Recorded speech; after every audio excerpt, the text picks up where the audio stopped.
नमस्कार दोस्तों, आपका स्वागत है आपके अपने चैनल द सेकेंटिफाइड स्टोरीज पर। आशा करती हूँ कि आप सभी अच्छे होंगे। चलिए फिर शुरू करते हैं राजकुमारी कामिनी की कहानी के भाग 2 से। कहानी शुरू करने से पहले आप सभी से विनम्र अनुरोध रहेगा कि चैनल को सब्सक्राइब जरूर कीजिएगा, वीडियो को लाइक और शेयर जरूर कीजिएगा। बेल आइकन के बटन को प्रेस करना बिल्कुल भी ना भूलें, जिससे हमारी वीडियो का नोटिफिकेशन सबसे पहले आपके पास पहुंचेगा। दोस्तों, आपके सपोर्ट की हमें बहुत आवश्यकता है। जैसे कि आपने अभी तक सुना, राजकुमारी कामिनी के 15 वर्ष की आयु पूर्ण करने पर राजा चंद्रकेतु जी ने अपने कुल गुरु ऋषि विष्णुदत्त जी को राजमहल में बुलाकर राजकुमारी कामिनी के जीवन पर व्याख्या करने को कहते हैं। ऋषि विष्णुदत्त जी द्वारा राजकुमारी कामिनी के भावी जीवन पर अपनी भविष्यवाणी करते हैं और राजकुमारी के जीवन में आने वाली कठिनाइयों से सुरक्षित करने के लिए सुरक्षा कवच से उनके महल को सुरक्षा प्रदान करते हैं और साथ में अपने ज्ञान व तपोबल से माँ जगदम्बा का आशीर्वाद स्वरूप एक अमूल्य रत्नों की माला राजकुमारी को प्रदान करते हुए कहते हैं कि यह माँ जगदम्बा का आशीर्वाद स्वरूप माला अनिष्टकारी शक्तियों से आपकी रक्षा करेगी। साथ में चिर यौवना व सौभाग्यवती होने का आशीर्वाद राजकुमारी कामिनी को देते हैं। और ऋषि विष्णुदत्त जी राजा चंद्रकेतु जी से कहते हैं कि विधाता ने राजकुमारी को सुरक्षित रखने का दायित्व आपको सौंपा है जब तक आपको इनके सुयोग्य वर नहीं मिल जाता। राजकुमारी कामिनी के जीवन को सुरक्षा प्रदान करके ऋषि विष्णुदत्त जी अपने आश्रम लौट जाते हैं। दूसरी तरफ देवगढ़ राज्य से कोसों दूर एक निर्जन वन में तोता और उसकी पत्नी के मुख से राजकुमारी कामिनी की विशेषताएं सुनने के बाद कामरूप दैत्य राजकुमारी कामिनी की तरफ आकर्षित होता है और वह भी अपना मार्ग बदलकर देवगढ़ राज्य की तरफ मुड़ जाता है। कुछ दिनों का सफर तय करने के बाद कामरूप दैत्य वेश बदलकर अपने छल कपट से राजा चंद्रकेतु जी के महल में प्रवेश पा लेता है। राजा और रानी को अपनी दैत्य शक्तियों से वश में करके रानी कल्याणी की श्रृंगार दासी बनकर महल में रहने लगता है। रानी कल्याणी का श्रृंगार करते हुए कामरूप दैत्य को 2 दिन गुजर गए थे, लेकिन उसे अभी तक राजकुमारी कामिनी के दर्शन नहीं हुए थे।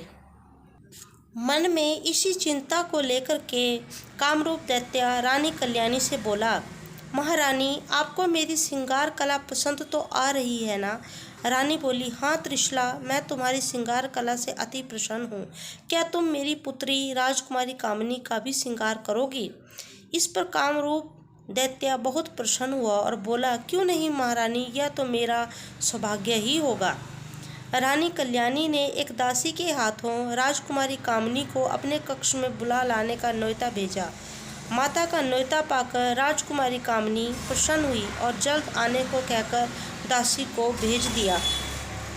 इतनी जल्दी अपनी इच्छा को पूरा होता देख कामरूप दैत्य मन ही मन बहुत प्रसन्न हो रहा था। रानी कल्याणी का श्रृंगार करते करते वो बहुत ही बेसब्री से राजकुमारी कामिनी के रानी कल्याणी के कक्ष में आने का बेसब्री से इंतजार कर रहा था। काफ़ी समय बीत जाने के बाद राजकुमारी कामिनी 2 सखियों संग बल खाती हुई अपनी माता रानी के कक्ष में आ जाती हैं। अपनी माता के कक्ष में पहुंचकर राजकुमारी कामिनी ने अपनी माता को सादर प्रणाम किया। त्रिशला बना कामरूप दैत्य, जो नजरें नीची करके रानी कल्याणी का श्रृंगार कर रहा था, वह भी चोर नज़रों से राजकुमारी को देखने लगा और राजकुमारी कामिनी के अलौकिक सौंदर्य को देखकर उस पर मोहित होने से नहीं रह सका। अब तो दैत्यपुत्र कामरूप के मन में राजकुमारी कामिनी को पाने की इच्छा और जोर पकड़ने लगी। उसने अपना चेहरा दर्पण की ओर कर लिया और दर्पण में ही राजकुमारी को निहारने लगा। बेटी को कक्ष में आया देख रानी कल्याणी भी प्रसन्नता के साथ उठकर राजकुमारी कामिनी की तरफ गई और कहने लगी, पुत्री, यह त्रिशला है, मेरी नई दासी। इसे मैंने अभी पूर्व में ही अपने श्रृंगार के लिए नियुक्त किया है। यह श्रृंगार करने में बहुत ही निपुण है। मैं चाहती हूँ कि तुम भी अपना श्रृंगार इससे करवाओ। अपनी माताश्री को सुनकर राजकुमारी कामिनी का ध्यान भी त्रिशला पर गया। राजकुमारी कामिनी बोली, जी माताश्री, लेकिन आज तो मेरा श्रृंगार हो चुका है, मैं कल करवाऊंगी। और आपकी यह नई दासी अपना मुख दूसरी तरफ करके क्यों खड़ी है? रानी कल्याणी त्रिशला की तरफ मुड़ते हुए बोली, तुम्हें मेरी पुत्री से घबराने की आवश्यकता नहीं है, तुम हमारी तरफ अपना मुख कर सकती हो। त्रिशला रानी कल्याणी की आज्ञा पाकर दैत्यपुत्र कामरूप राजकुमारी कामिनी की तरफ मुड़ गया, लेकिन नजरें झुकाकर खड़ा रहा। कामरूप सोचने लगा, कहीं नजरें मिलाने से राजकुमारी कामिनी उसके मन में चल रहे षड्यंत्र को भांप न ले, इसलिए दैत्यपुत्र नजरें झुकाकर चुपचाप खड़ा रहा। राजकुमारी कामिनी कामरूप को गौर से देखने लगी। अपने गले में पहनी हुई अभिमंत्रित माला के प्रभाव से राजकुमारी कामिनी को त्रिशला जरा भी पसंद नहीं आई, लेकिन अपनी माता के आग्रह को मानते हुए उसने त्रिशला से कहा कि सुनो दासी, कल प्रभात में मेरे भवन में आकर के मेरा श्रृंगार तुम ही करना। राजकुमारी की आज्ञा पाकर त्रिशला ने हाँ में अपना सिर हिला दिया। उसके बाद राजकुमारी कामिनी अपनी माताश्री को प्रणाम कर वापस अपनी सखियों संग अपने महल में चली गई। रानी कल्याणी का श्रृंगार कार्य खत्म कर त्रिशला बना कामरूप दैत्य अपने दासी कक्ष में चला गया। पूरा दिन और पूरी रात कामरूप ने बहुत ही व्याकुलता के साथ राजमहल में गुजारा और अगली प्रभात होने का बेसब्री से इंतजार करने लगा।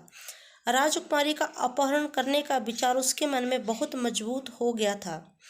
अगली सुबह जल्दी जल्दी उठकर त्रिशला बना कामरूप दैत्य राजकुमारी के भवन की तरफ चल पड़ा। इतने में रानी कल्याणी का संदेशा आ गया कि आज उसे राजा चंद्रकेतु जी के साथ शतरंज की बाजी लगानी है, तो आकर के मेरा श्रृंगार कर दो।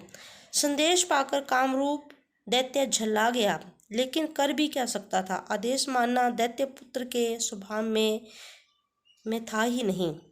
मजबूरी बस रानी कल्याणी का आज्ञा का पालन करना पड़ रहा था।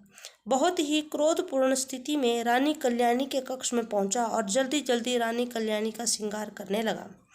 रानी कल्याणी थोड़े ऊंचे स्वर में बोली, त्रिशला, आज तुम ये किस तरह से मेरा श्रृंगार कर रही हो?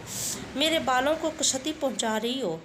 कामरूप मौन रहा, परंतु मन ही मन सोचने लगा कि अगर मुझे तुम्हारी राजकुमारी नहीं चाहिए होती तो इस रानी को मैं अभी इतनी दूर फेंकता कि राजा भी इसे कभी ढूंढ नहीं पाते।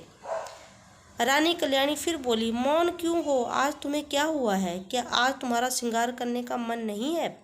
इस पर कामरूप बोला, क्षमा करें महारानी, मुझे अभी राजकुमारी का श्रृंगार करने भी जाना है। राजकुमारी गुस्सा ना हो इसलिए आपका श्रृंगार जल्दी जल्दी कर रही हूँ। त्रिशला की बात सुन रानी कल्याणी बोली, राजकुमारी कामिनी की तरफ से निश्चिंत रहो, मेरी पुत्री बहुत शांत, सुशील, संस्कारी स्वभाव की है, वो तुम पर गुस्सा नहीं करेंगी। उसको कहना कि मेरा श्रृंगार करते वक्त थोड़ा समय लग गया। त्रिशला कुटिल हंसी हंसते हुए हाँ में अपना सिर हिलाने लगी। रानी कल्याणी को पूर्णतः श्रृंगार कर मौन भाव से सिर झुकाए एक तरफ खड़ी हो गई। तभी राजा चंद्रकेतु जी का बुलावा आया कि रानी कल्याणी को बोलिए, हम मनोरंजन कक्ष में शतरंज की बाजी लगाने के लिए उनका इंतजार कर रहे हैं।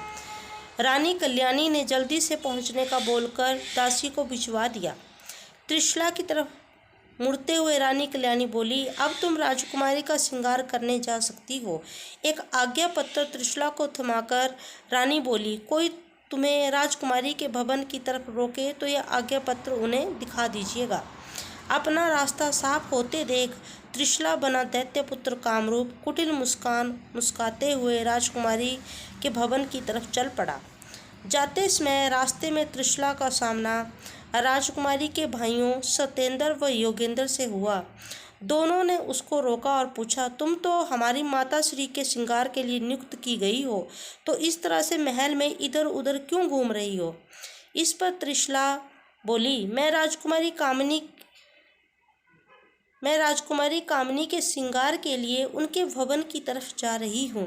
रानी कल्याणी की आज्ञा से मैं राजकुमारी कामिनी के भवन की तरफ जा रही हूँ। दैत्यपुत्र कामरूप को अपने रोके जाने पर मन ही मन बहुत गुस्सा आ रहा था कि अभी इन दोनों राजकुमारों को मृत्यु दंड दे दूं, लेकिन कामरूप भी बिना युद्ध के अपने षड्यंत्र को सफल बनाना चाहता था। इसलिए रानी कल्याणी का आज्ञा पत्र दोनों राजकुमारों को दिखाने लगा। अपनी माताश्री की शाही मोहर लगा हुआ आज्ञा पत्र देखकर दोनों राजकुमार शांत हो गए और बोले, चलो हम तुम्हें राजकुमारी के कक्ष तक छोड़कर आते हैं। कामरूप बोला, अच्छी बात है। जैसे ही राजकुमारी के भवन के बाहर दोनों राजकुमार और त्रिशला पहुंचे, पीछे से एक सुरक्षाकर्मी दौड़ते हुए राजकुमारों के सामने आया और कहने लगा, आप दोनों को राजा चंद्रकेतु जी ने अपने मनोरंजन कक्ष में याद किया है।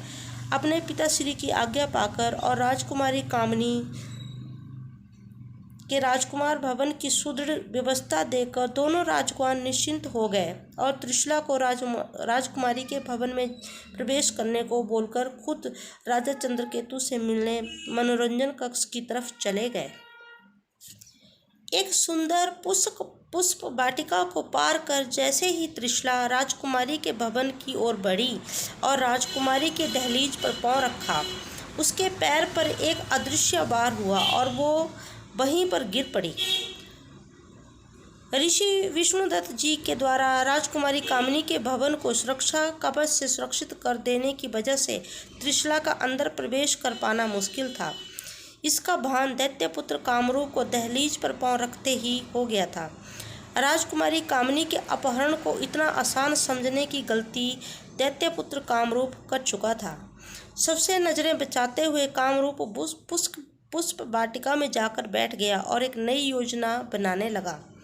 उसके मन में एक विचार आया और उसने अपनी आसुरी शक्ति से खुद को बहुत ही सुनहरे पक्षी के रूप में परिवर्तित कर लिया और राजकुमारी के कक्ष के सामने एक पुष्प की डाली पर बैठकर चहचहाने लगा। पुष्प वाटिका में फूल चुनने आई राजकुमारी कामिनी की दासी इतने सुंदर पक्षी को देखकर मोहित हो गई और भागकर राजकुमारी कामिनी को बताने चली गई। दासी ने जाकर कामिनी को बताया कि हमारी पुष्प वाटिका में एक बहुत ही सुंदर पक्षी आया है, तुम भी चलकर देखो। राजकुमारी ने अपने कक्ष के झरोखे से ही बाहर वाटिका की तरफ नजरें दौड़ाई। राजकुमारी को वाटिका की तरफ देखते देख पक्षी बना कामरूप भी उड़कर राजकुमारी के झरोखे के सामने आकर करतबबाजियां दिखाने लगा। इस तरह से एक सुंदर पक्षी को करतब करते देख राजकुमारी कामिनी भी पक्षी की तरफ आकर्षित हो गई और अपनी सखियों संग वाटिका की तरफ जाने के लिए कहने लगी। राजकुमारी कामिनी की सखियां राजकुमारी से कहने लगी कि अभी वो नई दासी आपका श्रृंगार करने आती ही होगी। आप श्रृंगार करने के बाद ही पुष्प वाटिका में जाएं तो अच्छा रहेगा। अपनी सखियों की बात सुन राजकुमारी कामिनी बोली, बहुत इंतजार हो गया उस दासी का करते करते, मुझे नहीं लगता कि वो आ पाएगी, इसलिए अब तुम ही लोग मेरा श्रृंगार करो और फिर इस पुष्प वाटिका में टहलने चलते हैं। अपनी दासियों से अपना श्रृंगार करवा अपनी सखियों संग राजकुमारी कामिनी पुष्प वाटिका की तरफ चल पड़ी। वाटिका में पहुंचकर कामिनी भी पक्षी के संग खेलने लगी। कभी वो पक्षी को देखती तो कभी उसे पकड़ने की कोशिश करती, परंतु कामरूप बना पक्षी भी उसके हाथ में आने से बच रहा था। काफ़ी देर भागते हुए जब राजकुमारी थक गईं तो वाटिका में पड़ी एक शिला के ऊपर बैठ गईं और दासियों को उस पक्षी को पकड़ लाने को कहने लगी। सखियां भी सुनहरे पक्षी के पीछे भाग भाग कर थकने लगी, लेकिन कामरूप बना पक्षी किसी भी सखी के हाथों नहीं आ रहा था। मौका पाकर पक्षी बना कामरूप राजकुमारी के कंधे पर आकर बैठ गया। जैसे ही उसने राजकुमारी कामिनी को स्पर्श किया, वो उस माला के प्रभाव से दूर जाकर गिरा और अपने असली रूप में आ गया। एक दैत्य को अपने सामने पाकर राजकुमारी कामिनी बहुत ज़्यादा डर गई राजकुमारी कामली क्रोध से कामरूप से बोली कि तुम कौन हो। कामरूप बोला, मैं एक दैत्य पुत्र हूँ, तुम्हें पाने की इच्छा से यहाँ तुम्हारे राजमहल तक आया हूँ। राजकुमारी कामनी ने अपनी सखियों को आवाज़ लगाते हुए कहा कि सुरक्षा कर्मियों को इसे पकड़ने का आदेश दो। राजकुमारी का आदेश सुनते ही कामरूप हंसने लगा और बोला, तुम्हारे सुरक्षाकर्मी मुझ जैसे बलशाली दैत्य का कुछ भी नहीं बिगाड़ सकते। सखियां भी उस दैत्य का विकराल रूप देखकर घबरा गई और मनोरंजन कक्ष की तरफ भागने लगी। सब तरफ अफरा तफरी का माहौल देखकर कामरूप दैत्य शिला समेत ही राजकुमारी कामनी को उठाकर ले जाने लगा। अभिमंत्रित माला की वजह से कामरूप राजकुमारी को छू तो नहीं सकता था, इसलिए उसको शिला समेत ही राजकुमारी को ले जाना पड़ा। खुद का अपहरण एक दैत्य के हाथों होते देख राजकुमारी कामनी मदद के लिए चिल्लाने लगी। राजकुमारी को मदद के लिए चिल्लाते देख सुरक्षाकर्मी भी दैत्य की तरफ भागे और तीरों की वर्षा करने लगे, लेकिन दैत्य उनको एक ही हाथ से उनके तीरों को गिरा देता। सुरक्षाकर्मी भी उस दैत्य का कुछ नहीं बिगाड़ पाए और कामरूप दैत्य शिला समेत ही राजकुमारी कामनी को लेकर चला गया। दूसरी तरफ राजकुमारी कामनी की सखियां भागते भागते राजा चंद्रकेतु जी के पास पहुंची, जो अपनी रानी कल्याणी के साथ शतरंज की बाजी खेल रहे थे। घबराई हुई सखियां भागते भागते मनोरंजन कक्ष में पहुंची और राजा और रानी को राजकुमारी कामनी के भवन में घटित सारी घटना का वृतांत सुनाया। राजा और रानी सारी घटना सुनकर हैरान परेशान होकर उठ गए और राजकुमारी के भवन की तरफ कुछ सैनिकों की टुकड़ी लेकर भागे। रानी कल्याणी ने भी एक संदेश वाहक जल्दी से दोनों राजकुमारों को, जो सत्येंद्र और योगेंद्र, राजा चंद्रकेतु की आज्ञा पर अपनी राज्य की सीमा पर हुए विद्रोह को खत्म करने के लिए गए हुए थे। राजकुमारी के भवन का निरीक्षण करने के बाद राजा तुरंत पुष्प वाटिका में पहुंचे और रानी कल्याणी बेटी के भवन में जाकर उनकी सखियों से पूछताछ करने लगी। रानी कल्याणी ने राजकुमारी कामनी की सखियों से त्रिशला के बारे में पूछताछ करने लगी, लेकिन सखियां किसी त्रिशला के बारे में कुछ भी नहीं जानती थी। उन्होंने कहा, यहाँ पर कोई भी श्रृंगार करने वाली दासी नहीं आई थी।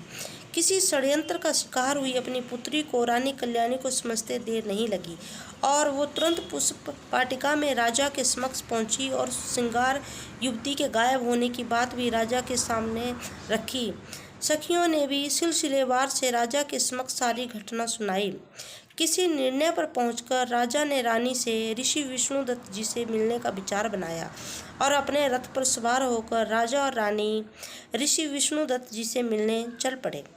संदेश पाकर दोनों राजकुमार भी राजमहल वापस आ गए और अपने माता पिता के आदेशानुसार राजमहल की सुरक्षा व्यवस्था संभालने लगे और राजकुमारियों के संग रहने वाली सखियों और दासियों और उनकी सशक्ति के साथ पूछताछ करने लगे।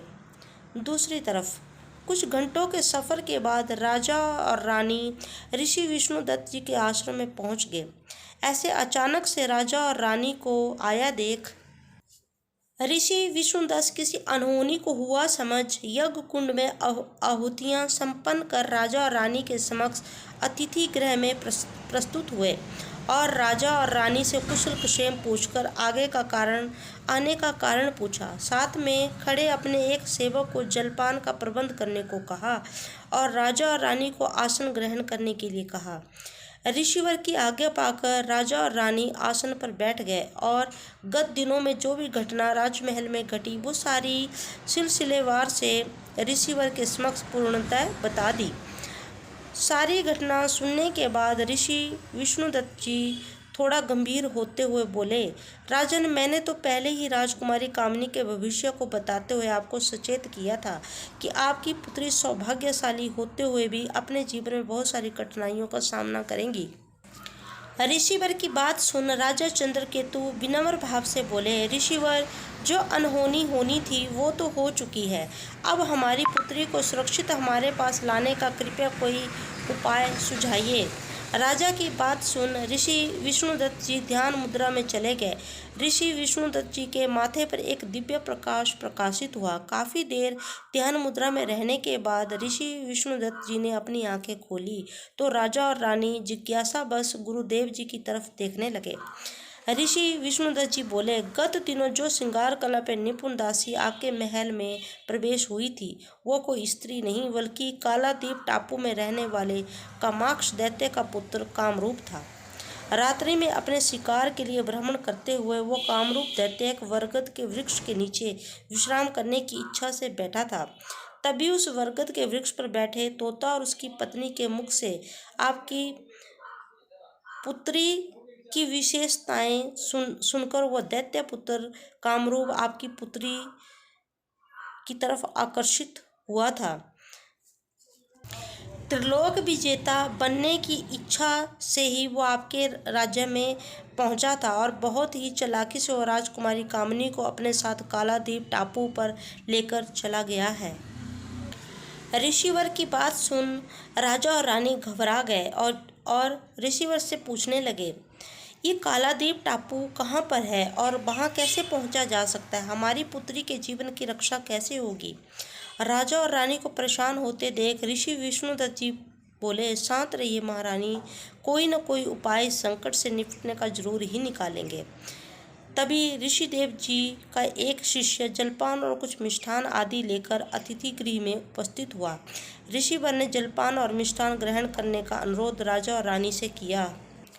शिष्य सारी सामग्री राजा और रानी के समक्ष रखकर सबको प्रणाम करते हुए अतिथि गृह से वापस चला गया। गुरुदेव बोले, आप ये जलपान और मिष्ठान ग्रहण कीजिए और निश्चिंत हो जाइए। मैं अभी राजकुमारी के ऊपर आए इस संकट से निपटने का उपाय निकालता हूँ। गुरुदेव जी का आश्वासन सुनकर राजा और रानी थोड़ा शांत हो गए और जलपान ग्रहण करने लगे। गुरुदेव अतिथि गृह से निकले और थोड़ी ही देर में एक जल से भरा जलपात्र लेकर दोबारा अतिथि गृह में पधारे। अपने तपोबल के प्रभाव से गुरुदेव जी ने राजा और रानी को कालादीप टापू का दृश्य दिखाया और समझाते हुए बोले, देखिए राजन, 6 समुद्र पार करने के बाद जो 7वां समुद्र आता है उस समुद्र का नाम है काला सागर। सारी अनैतिक दुराचारी शक्तियाँ इसी समुद्र में आश्रय लेती हैं। आम आदमी का पहुंचना यहाँ तक मुश्किल ही नहीं नामुमकिन है। इसी काले सागर में एक टापू है जिसका नाम कालादीप है।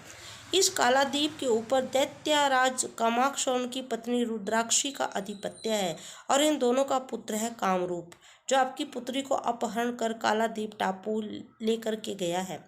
लेकिन आप चिंता मत कीजिए, आपकी पुत्री की इच्छा के विरुद्ध कामरूप आपकी पुत्री को छू भी नहीं पाएगा। और कालादीप टापू का दैत्यराज कामाक्ष का ये नियम है कि वहाँ पर कोई मानव नहीं रह सकता और ना ही वहाँ पर रहने वाले दैत्य मानव भक्षी हैं। वहाँ पर रहने वाले दैत्यवासी सिर्फ समुद्र के जीव जंतुओं का ही भक्षण करते हैं। 6 समुद्र आसानी से पार किए जा सकते हैं, लेकिन 7वें समुद्र को पार करके कालादीप टापू तक पहुँचना चुनौतीपूर्ण और कठिनाइयों से भरा हुआ है। अगर कोई कुशल योद्धा कालादीप तक पहुंच भी जाए तो कालादीप के सुरक्षा कवच को भेदना पड़ेगा और वन्य जीवों से भरे हुए और अप्राकृतिक शक्तियों से भरे हुए बीहड़ जंगल को पार करना पड़ेगा। बीहड़ जंगल को पार करने के बाद मगरमच्छों से भरे दलदल आएंगे। दलदल पार कर लेने के बाद भूल भुलैया आएगी। भूल भुलैया को पार करने के बाद एक तालाब आएगा। उस तालाब की रक्षा 3 जहरीले सांप करते हैं। उसी के साथ में एक सुनहरे फलों का वृक्ष है और उसी के साथ में वो कामाक्ष दैत्य वहीं पर रहता है और राजकुमारी कामिनी को उसने वहीं पर कैद करके रखा हुआ है। उस सुनहरे फलों के वृक्ष की रक्षा उस तालाब के 3 सांप करते हैं, क्योंकि वो सुनहरे फलों का वृक्ष बहुत ही चमत्कारी शक्तियों से भरा हुआ है। वहाँ से एक भी सुनहरा फल तोड़कर कोई नहीं ला सकता। इसलिए कामाक्ष दैत्य ने उसकी सुरक्षा का भार अपने पुत्र कामरूप को और उन 3 सांपों को सौंप रखा है। उसी सुनहरे वृक्ष में जो सबसे बड़ा फल लगा हुआ, उसी के अंदर राजकुमारी कामिनी को कैद कर रखा है।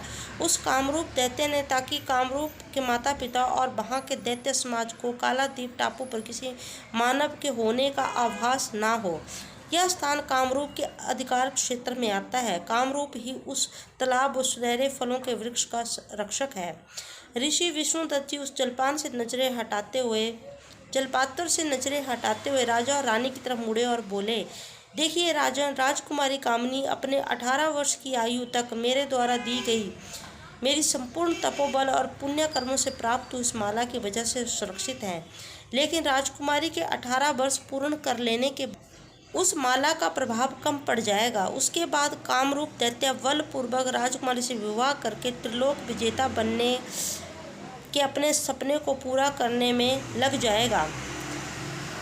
अनुचित पात्र का ईश्वरीय वरदान स्वरूप ये त्रिलोक विजेता बनने का पद विधि के विधान के में संकट उत्पन्न कर सकता है। इसलिए हे राजन, अगर कामरूप दैत्य ने अपनी आसुरी शक्तियों का प्रयोग करके आपको छला है, तो ईश्वर ने इस धरती के ऊपर कोई तो ऐसा वीर और नेकदिल योद्धा जरूर ही भेजा होगा जो कामरूप दैत्य को परास्त कर आपकी पुत्री को सुरक्षित वापस ले आए।